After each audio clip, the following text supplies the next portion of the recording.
Assalamu alaikum. Dear students, I hope that you are progressing and you are grabbing all these different concepts that we are discussing. I believe that the business side of electronic commerce is relatively easier as compared to the technology side. So the topics like internet marketing or the e-business models, they are supposed to be relatively simpler. Anyhow, we were discussing in our last lecture the concept enterprise resource planning or ERP. I told you that ERP aims at integrating different aspects of a business at a single centralized place. So the departments like manufacturing, finance, accounting, logistics, warehousing, etc. The activities of all these different departments within an organization, they can be integrated through ERP. So this is possible that a customer service representative of an organization can access the financial information pertaining to a particular customer by accessing the finance module.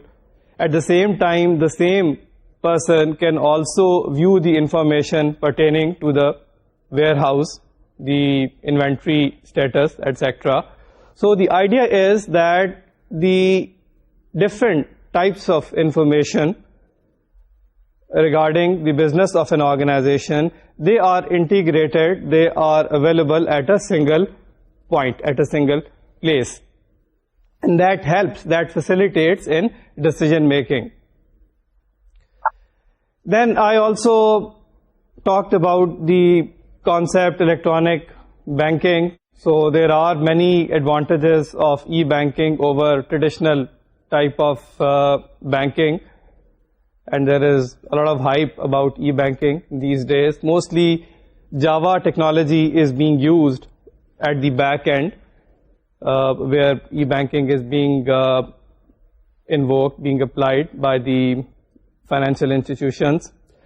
Mainly there is an online site, there is a website, and which allows the customers, the registered users, the registered customers to interact with it, and using that website, the customers, they can know about the details of different transactions that they have undertaken. Besides, they can also request for transfer of funds from one account to the other. The payment of utility bills is also possible very conveniently through e-banking. The advantage to the customers in case of electronic banking is that they can avail different banking services from different locations. Okay, so they are not supposed to visit any particular physical branch in the traditional sense. So therefore, they can avail, they can access different banking services from various places. Say they are sitting at their home or they are in their offices, the different type of customers, they can use different banking services. On the other hand, the advantage to the financial institution, the e-bank, is that it is not required to invest heavily in the development of infrastructure for doing the banking services. For example, it does not require to purchase a building or to erect any infrastructure, to hire any staff as such. The main thing that the financial institution doing e-banking needs to do is that to develop a technologically good website which is efficient, which is user interactive, and then provide different e-banking services. So in other words, e-banking is likely to be more cost effective for a financial institution as compared to traditional type of banking services. Then I would also like to discuss here the concept personal finance online. So there are cases where the customers, they have this facility of certain things, certain financial matters being handled in a very customized manner with the help of certain specific software packages.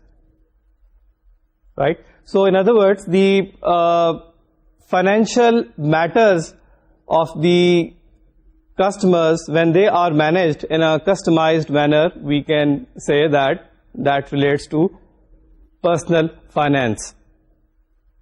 The special softwares which can be utilized in this regard are, for example, Quicken, MS Money, Money 2003, etc. What these specific softwares do, they import certain data into specific registers of transactions that they would maintain on a system. When some information is being downloaded from some specific website, some financial information, say, is being downloaded, these specific softwares would use that information and they would put some specific information from there into their register of transactions, and then they can do certain useful calculations. For example, they can calculate the taxes, they can prepare a financial budget for the organization, they can compute the rate of interest which the customer has to pay on borrowing, etc. So that was about the personal finance online. Then I would like to discuss here the concept value chain. Remember, electronic commerce includes so many activities, and it is difficult to figure out as to where and how these different facilities that e-commerce can provide, such facilities would be beneficially applicable. So in this regard, it is useful that we first of all divide or break our business into different value adding activities. Once we divide our business functions into different value adding activities, then we can more clearly identify or figure out that what type of electronic commerce activities can be usefully applied.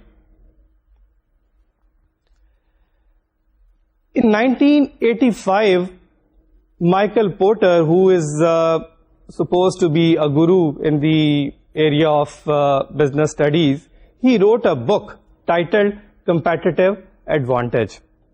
And in his book, Competitive Advantage, he introduced two terms, that is, strategic business unit and value chain.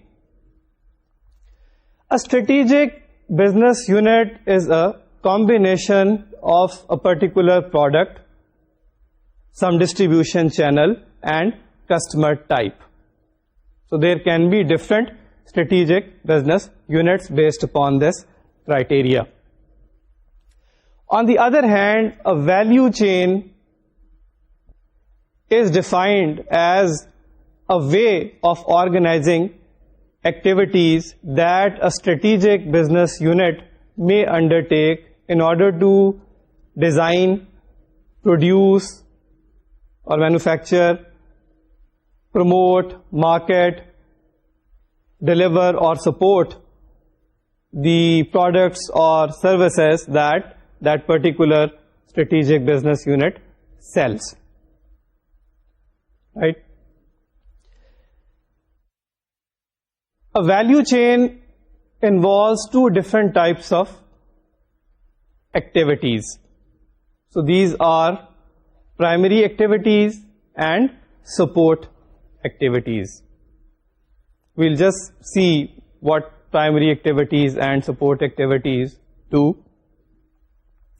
Basically, primary activities relate to the fundamental functions of a business, and the support activities provide some infrastructure for carrying out such activities. In the following example, in the slide, you will see that I have built a value chain in relation to a product that is to be manufactured. What are the various primary and support activities in this regard? You will see in the slide before you.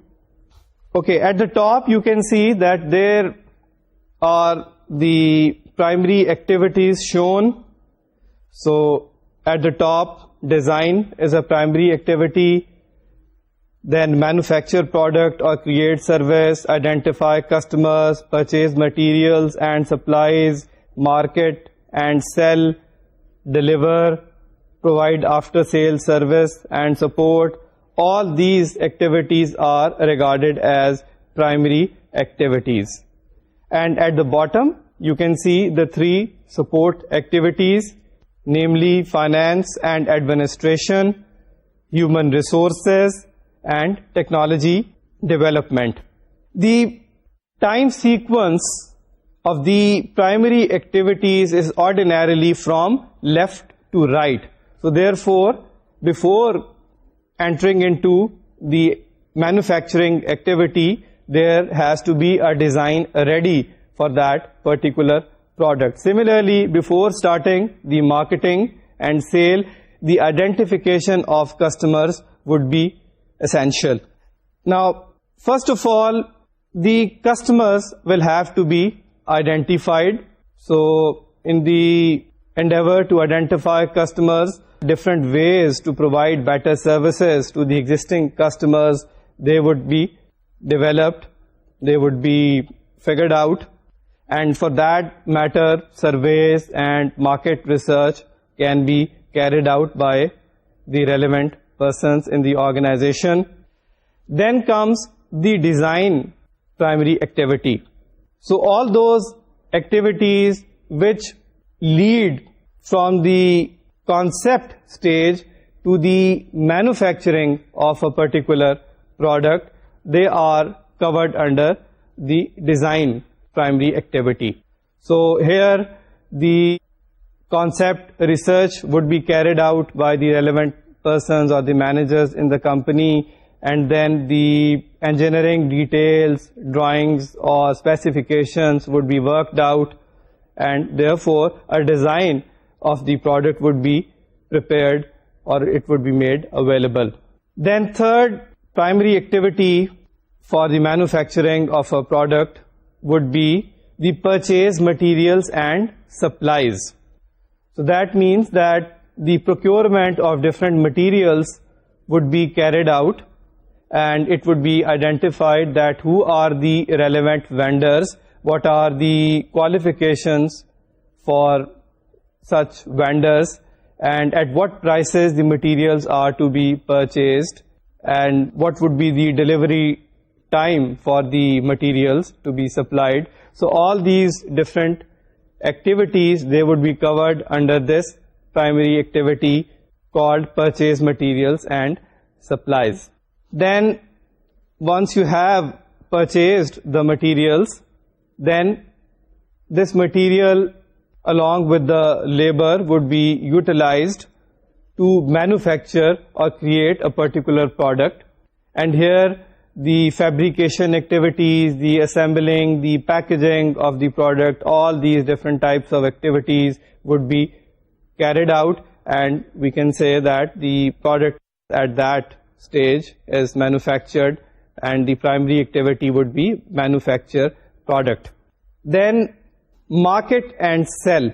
Those activities which relate to different ways in which the products can be sold out to the customers, or which induce or which attract the customers to buy those products, they are covered under the heading market and sell.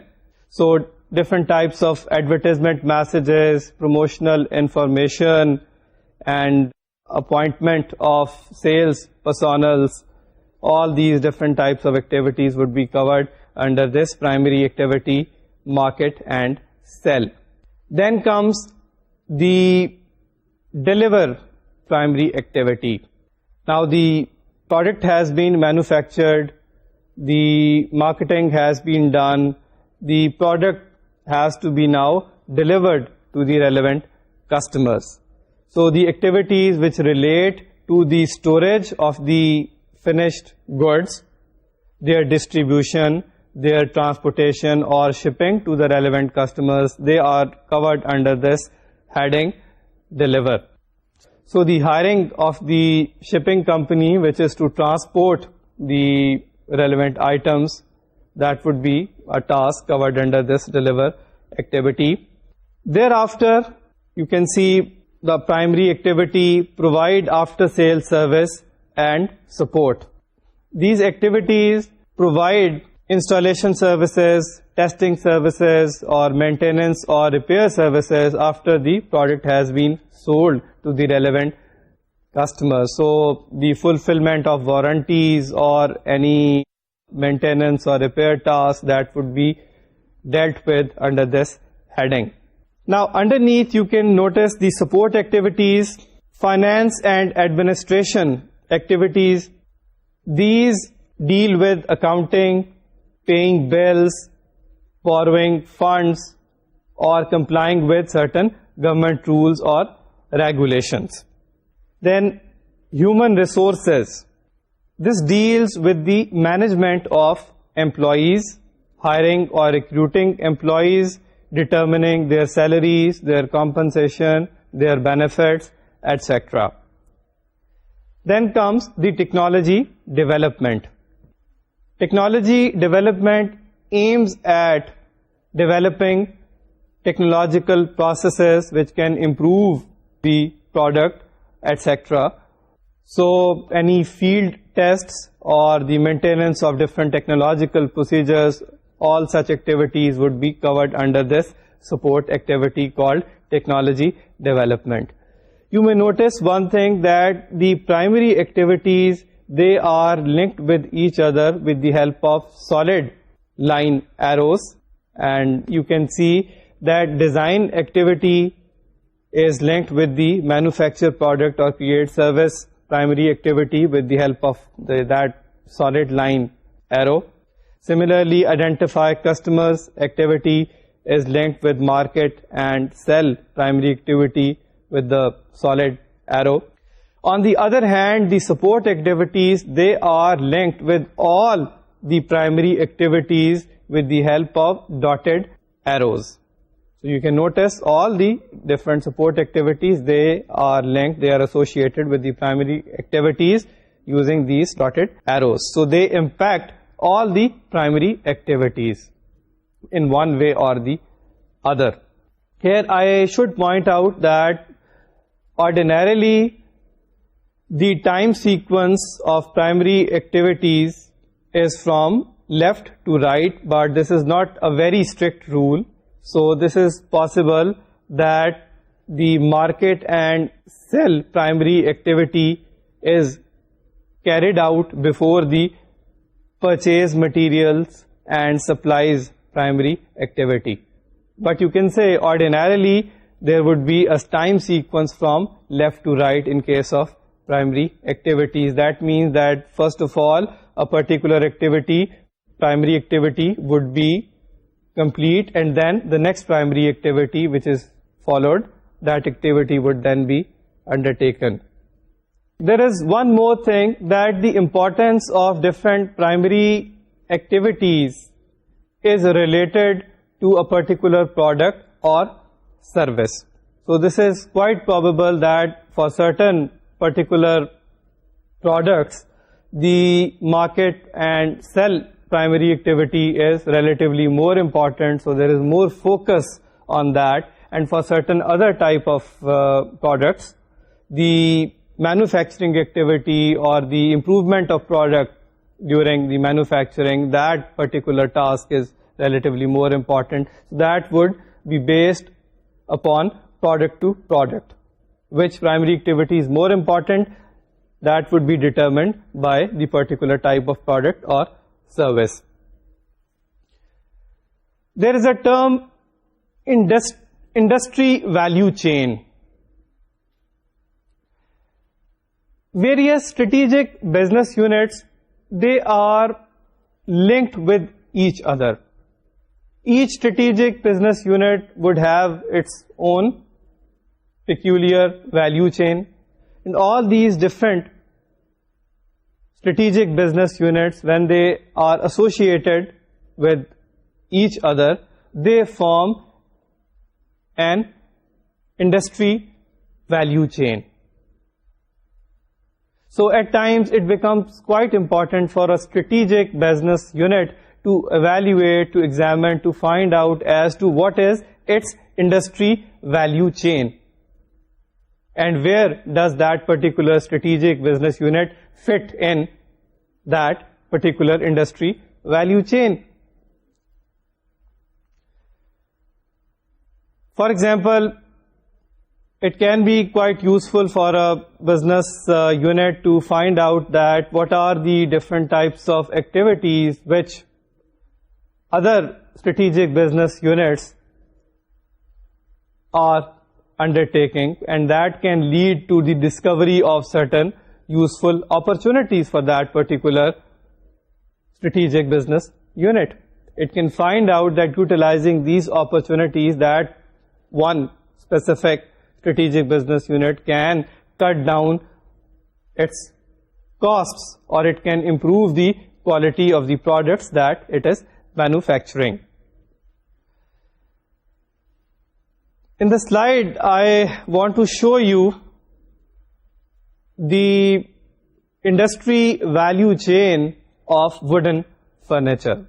So you can see on the screen, in the industry value chain of wooden furniture, first of all, the trees would be harvested, the logger would cut down the trees, it would create the logs of wood, and then it would supply these logs to a sawmill. The sawmill would convert these logs to lumber. So using saws, the logs would be cut down, they would be processed, and these roughly processed wooden pieces, they would be called lumbers, and that job would be done by a sawmill. From there, the sawmill business or strategic business unit would supply the lumbers to the lumber yard business or a distributor. The lumber yard or the distributor of lumbers would provide the lumber to a furniture factory, a different business unit, a furniture factory which manufactures or assembles the wooden pieces and manufactures furniture. From the furniture factory, this finished product, the furniture, that would be sold out to the furniture retailer. The furniture retailer would market and would sell the furniture to the market. From the market, the consumers, they would purchase and they would use the furniture. And then after some time, after a few years maybe, the customers would dispose of this furniture, they would abandon this furniture, and this furniture can then be recycled. So you can notice this in fact gives rise to an industry value chain, the industry of wooden furnitures, and there are different strategic business units which are combined here to form this industry value chain. As I mentioned earlier, each strategic business unit has its own value chain. So the sawmill business would have its own value chain. The furniture manufacturer would have its own specific value chain. And when they are combined, they form industry value chain. Examining industry value chain is quite useful because it can provide information about different opportunities that are available. For example, the sawmill business, if it wants to enter into the business of tree harvesting, then it would be quite useful, appropriate for this sawmill business to study its industry value chain. Similarly, in case the furniture retailer who sells the items, the product to the customers. If he wants to become a partner with the transportation line, again, that would be quite useful for that furniture retailer to examine closely its industry value chain. In other words, I repeat, the analysis of industry value chain can lead to certain opportunities.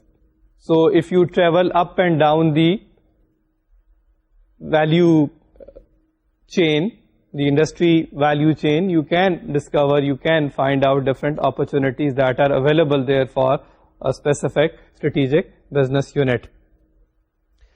Electronic commerce has a very useful role to play in value chains. And there are 4 main ways through which electronic commerce can have its impact. Number 1,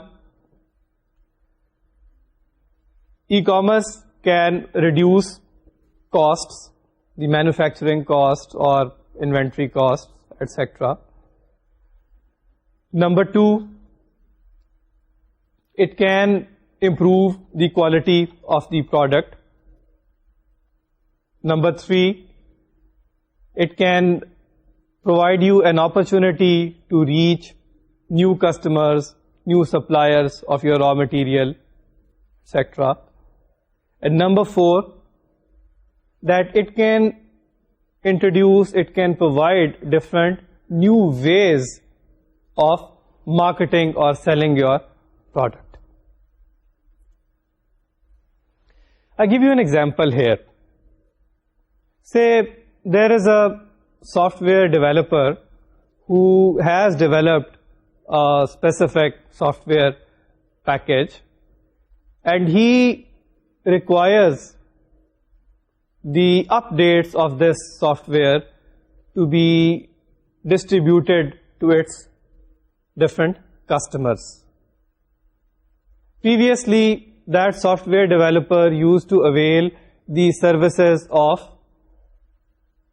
software retailers to disseminate this information, to provide the information about the updates of its software package.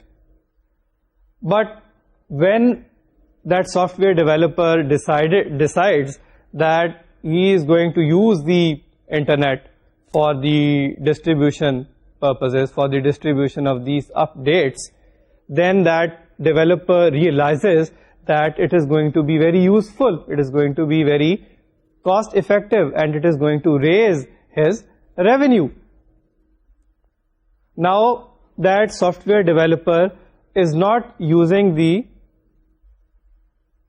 software retailers for distribution purposes, rather that software developer may have a website, and on that website it has placed these updates, and its customers can download these updates from that website directly.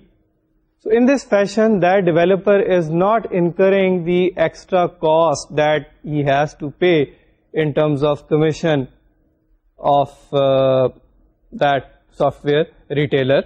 He is saving that cost. Therefore, the profit margin for the software developer would be relatively high. So here is an example. Using electronic commerce, a software developer is maximizing his profit.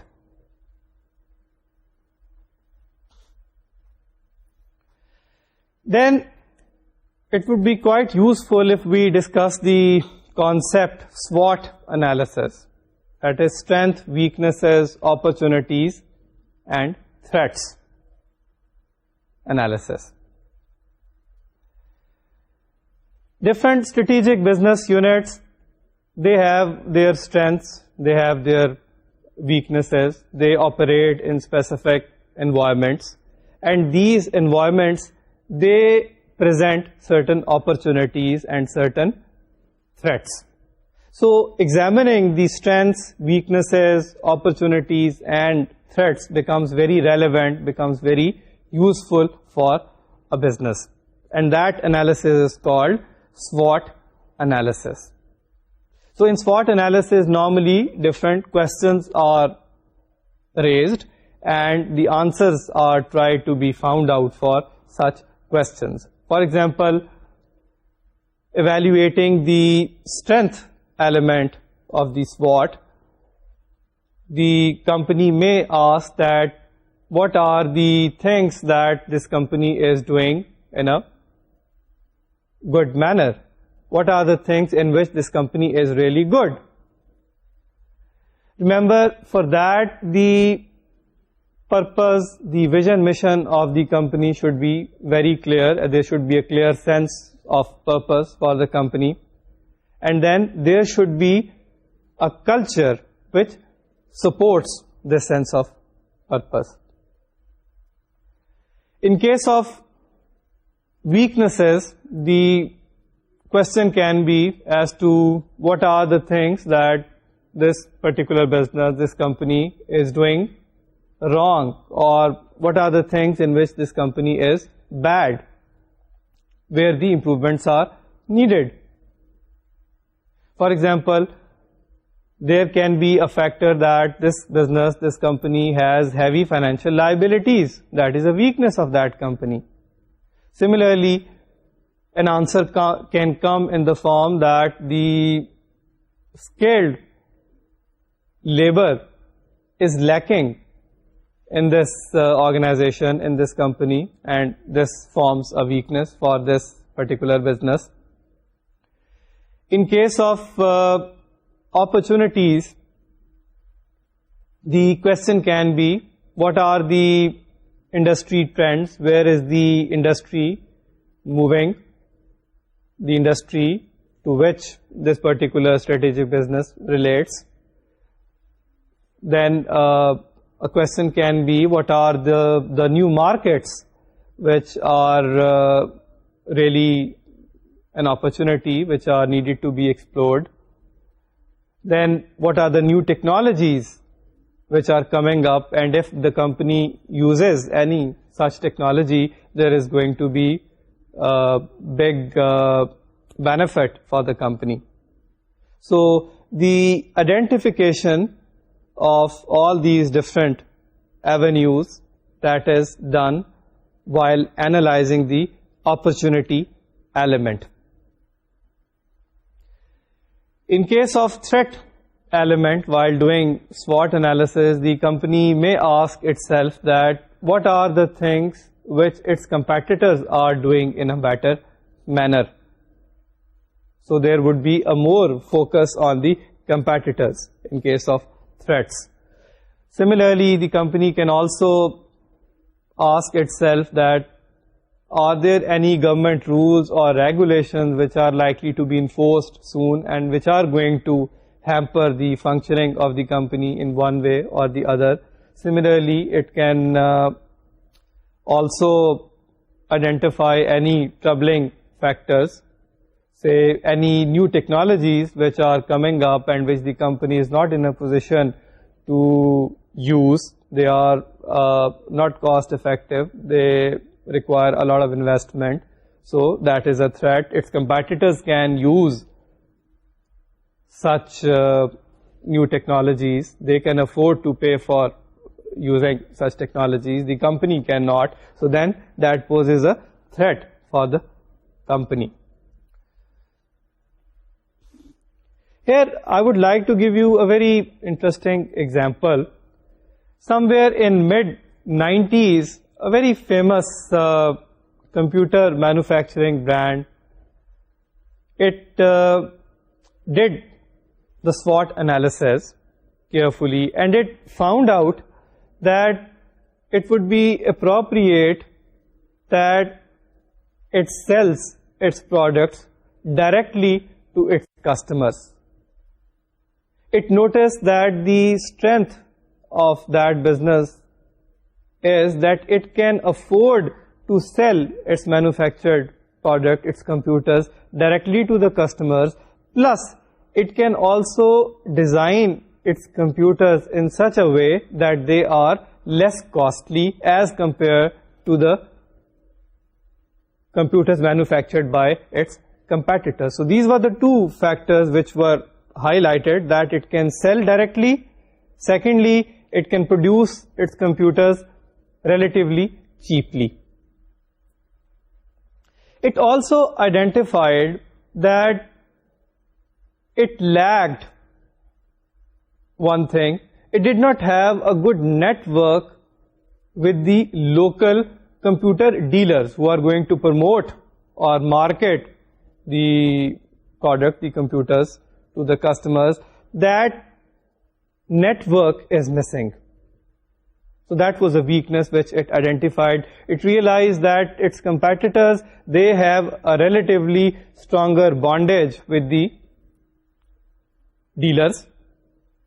Plus, it also noticed that there is a strength vis-a-vis its competitors, that they are well-established brands, they are more reputed, they have a reputation of providing quality product to their customers. So that was the strength of its competitor businesses. On the other hand,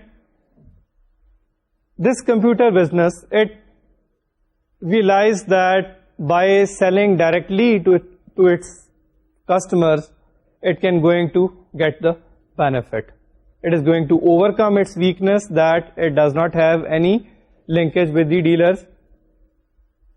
So what it did was that it created a website, and on that website it allowed its customers to configure or design their own computers. It felt that the environment was such that the customers who come to buy the computers, they are quite knowledgeable. They do not require any specific attention or assistance from the computer dealers. They are educated, they know what they want, so they can specify their own specifications, and based upon those they can build their own computers through that website. They can configure their own computers. And the result was really amazing. The result was that through telephones, through internet, many customers, they placed orders for computers to that company. They sold these computers directly from that company. They were able to configure different components of a computer machine, and they found it very attractive that they can specify their own configuration and they can build their own computer. So in this fashion, this particular brand, it really defeated its competitors. It realized its weakness using the SWOT analysis, and it overcame its weakness. It realized an opportunity that the customers, they are knowledgeable and they can configure the computer themselves, and then it capitalized upon that. So the SWOT that computer company did, I can show you a little bit of that on the slide. You can see strengths. It identified its strengths that it can sell directly to the consumers. Then it also identified its strength that it can keep the cost of computers below the competitors' costs. In relation to weakness, it identified that it does not have any strong relationship with computer dealers. Opportunities. The opportunity was that consumers know that they want to buy, they are knowledgeable, they are educated people, and they can specify their own configuration. And then it also realized that internet is a powerful tool. Internet could be a powerful marketing tool, and it can really use that tool for selling. Threats. Competitors have stronger brand names. They are already well-established brands. They are well known for their quality product. Second, competitors have strong relationships with computer dealers. So these were the threats that it identified, and based upon the SWOT analysis, then it built its business strategy. There is also a term used in the business world, that is the supply chain. Supply chain involves all those activities which are associated with the flow and transformation of goods from the raw material stage to the stage of finished products and their onward sale to the end customer. So all different types of activities which are related to such a transformation of goods and their onward sale to the customers, that would be called a supply chain. A supply chain can be divided into three parts, namely upstream activities, internal activities, and downstream activities. Upstream activities relate to the inputs from the suppliers, say the availability of the raw material to prepare a finished product. Then internal activities, they are the organizational activities like assembling, fabricating, packaging of the end product, etc. The downstream activities, they are related to the distribution or sale of the items to the end customers. So I can give you an example here. You can see on the slide there is a milk processing unit. What would be a simple supply chain for this milk processing unit? At the top you can see there is the supplier of unprocessed milk, the milkmen. They supply the milk to this processing unit. Then the processing unit, it has got the facility, it processes the milk, and the processed milk is then to be put into packages. For packaging, you can see down below that there is a lumber company which has a contract with the corrugate paper company, a corrugate paper company that manufactures boxes, paperboard, etc. So the corrugate paper company gets its raw material or supply from the lumber company, and then it manufactures, it prepares boxes. These boxes or the paper boards, they are used for packaging purposes and they are supplied to the milk processing unit. You can see the arrow from corrugate paper company. The supply of boxes is made for packaging. The lumber company may also supply the input to a label manufacturing concern. So where there is a paper label which is to be put on the boxes, then the lumber company can make a supply to the label manufacturing concern. It would print the paper labels according to the specifications of the milk processing unit and then would make the labels available for packaging. So the processing unit would be then in a position to package the processed milk and label the packages. This packaged milk is then distributed. The distributors, they pick the packaged milk and then they place these packets of processed milk in different stores, and the customers, they can buy the packaged milk from these different stores. So that was a simple supply chain for a milk processing unit. There can be value chain in supply chain. So engaging and negotiating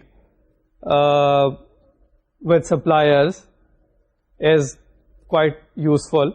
So where the suppliers are induced to engage with a strategic business unit and they form a network in this fashion, that may be called a supply chain. management. In other words, the process of working with the suppliers, engaging the suppliers to improve the processes and to improve the products, that process is called supply chain management. Right? Now, the companies, they are going beyond their organizational structures. They are forming networks with their suppliers. They are creating extranets for that matter.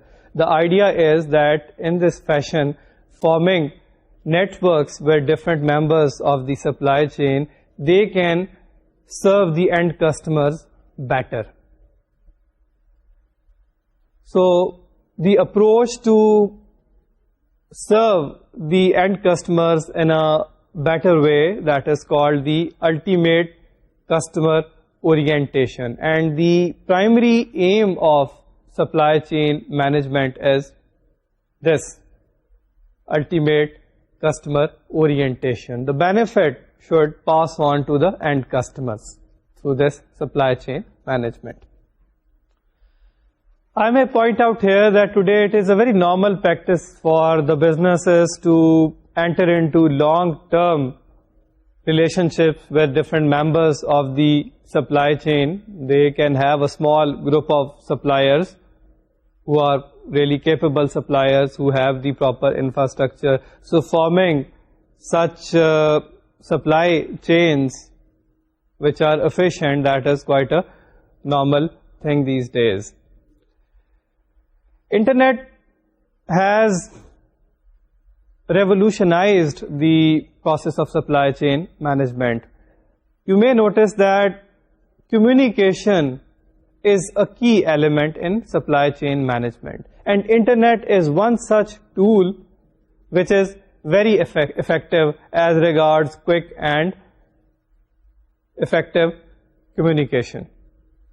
So there is a great trend of utilizing Internet technology in supply chain management. This is something we'll discuss in our subsequent lecture. Let's summarize what we have done today. Briefly, we have discussed the concept value chain. Then we have moved on to discuss the industry value chain concept. I gave you the examples.